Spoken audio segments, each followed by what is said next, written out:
अस्सलाम वालेकुम, this is me Gohar Ayub. बड़ा बहस व मुबाहिसा होता है कि म्यूज़िक सुनना चाहिए, नहीं सुनना चाहिए, म्यूज़िक हराम है, नहीं है, इस्लाम में इसकी इजाज़त है, नहीं है। और फिर सोशल मीडिया टीम जो एडवाइज़र्स हैं वो भी अक्सर के वीडियो जब तक म्यूज़िक नहीं होगा तो लोग नहीं देखेंगे, व्यूज़ नहीं आएंगे। तो कुछ अरसे से मैं एक चीज़ को महसूस कर रहा था, तो सोचा अपने सुनने वालों तक, देखने वालों तक वो बात शेयर करूं। और आप में से अगर किसी को ऐसा महसूस होता है तो आप भी कमेंट करके ज़रूर बताइएगा कि मैं तकरीबन ही जब इस तरह की किसी सिचुएशन में होता हूं तो मैं कोशिश करता हूं कि मज़हब के साथ साथ उसके साइंटिफिकली भी उसे थोड़ा सा सर्च आउट करूं।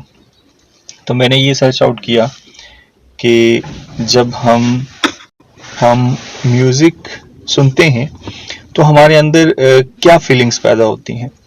हमारे अंदर जोश, जुनून सा और ऐसे ख्यालात जिनका आना हमारे लिए किसी तौर पर भी अच्छा नहीं हो सकता, यानी कि मोहब्बत के ऐसे जुनूनी जज्बात या शहवत के जज्बात, या अगर आप ड्राइव कर रहे हैं तो जब आप म्यूज़िक लगाएंगे तो आपके अंदर एक थ्रिल सा पैदा होगा। आपका दिल करेगा कि आप जो है ना उस टून पर झूमें और स्पीड अप करें।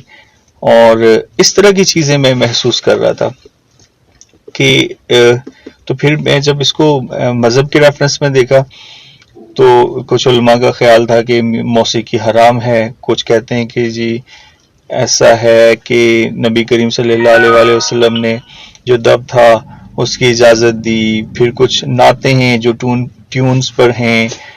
तो मैंने जो पर्सनली महसूस किया मज़हब के अलावा कि जब मैं म्यूज़िक सुनता हूँ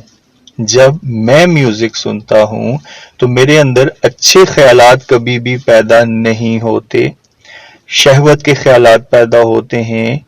और जो अपोजिट सेक्स है यानी कि जिनसे मुखालिफ, उसकी सोचें ज़्यादा उभरती हैं जहन के अंदर।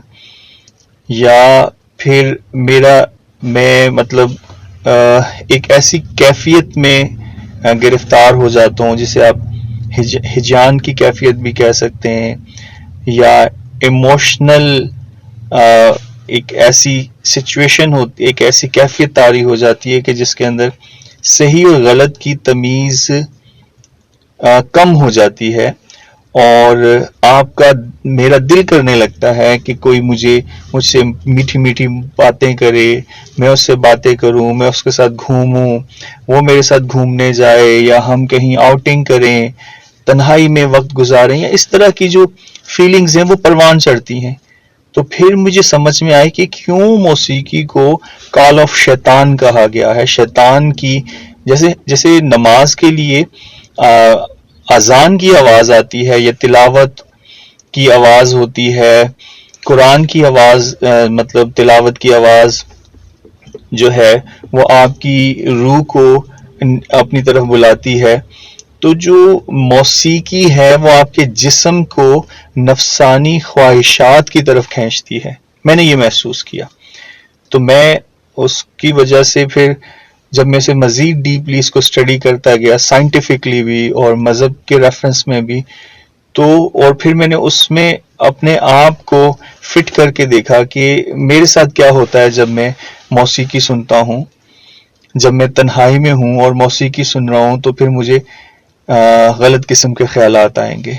फिर मुझे ऐसे ख्यालात आएंगे कि जो अपनी कॉलेज लाइफ है, यूनिवर्सिटी लाइफ है, वो याद आएगी, वहाँ की दोस्तियां याद आएंगी। फिर मुझे ये याद आएगा और फिर मेरा एक न चाहते हुए भी मेरा दिल ये चाहेगा कि मैं टेक्स्ट मैसेज करूं, मैं उन पुराने रिश्ते नातों से बात करूं। तो ये वो एहसासात हैं जो मैं महसूस करता हूं कि क्यों ये शैतान की कॉल ऑफ शैतान है मौसीकी, या क्यों ये हम गुनाह से जब तौबा कर लेते हैं लेकिन हम मौसीकी सुनना नहीं छोड़ते तो फिर हमसे बार बार वो गुनाह सरजर्द होता है, हमारे इरादे कमज़ोर पड़ जाते हैं और फिर हम उस तरफ जाना शुरू हो जाते हैं। تو یہ بات مجھے پھر اس طرح سے سمجھ میں آئی کہ ہاں یہ یعنی شیطان ڈائریکٹلی آپ کے سامنے آ کے نہیں کہے گا کہ میں شیطان ہوں میری بات مانو، وہ آپ کے اندر وسوسے پیدا کرے گا، اور قیامت والے دن جب شیطان کے اوپر بلیم کریں گے لوگ کہ اس کی وجہ سے ہم گناہ کر رہے تھے، تو شیطان آ کے کہے گا کہ میں نے تو کچھ نہیں کیا، میں نے تو صرف تمہارے اندر ایک خیال پیدا کیا، ایک ٹریگر دیا، باقی سارا گناہ تو تم نے خود کیا۔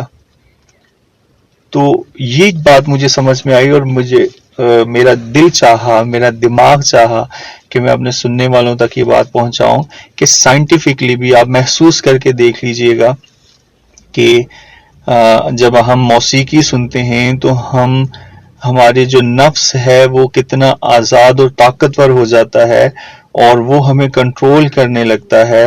ہمارا جی چاہتا ہے کہ ہم گاڑی کے ڈرفٹ کریں، ہم لوگ ہماری واہ واہ کریں، ہماری میوزک کو سن کے وہ جھومیں اور بولیں کیا بات ہے، ہمارے اندر یہ خواہشات، یہ خیالات پیدا ہوتے ہیں۔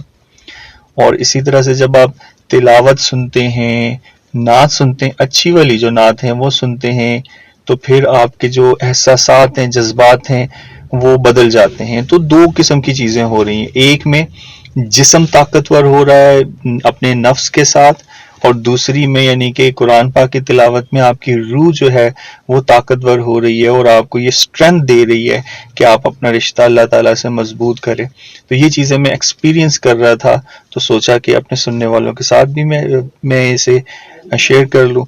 تو آئی ہوپ کہ آپ اپنے جو کمنٹس ہیں اس میں بتائیں گے کہ کیا واقعی آپ کے ساتھ بھی ایسا ہوتا ہے یا نہیں۔ گوہر ایوب کو اگلی ویڈیو تک کے لیے اجازت دیجیے اس دعا کے ساتھ کہ آپ جہاں کہیں رہیں صحت اور ایمان کی بہترین حالت میں رہیں۔ مجھے دعاؤں میں یاد رکھیے گا۔ اللہ حافظ، لو یو، بائے بائے۔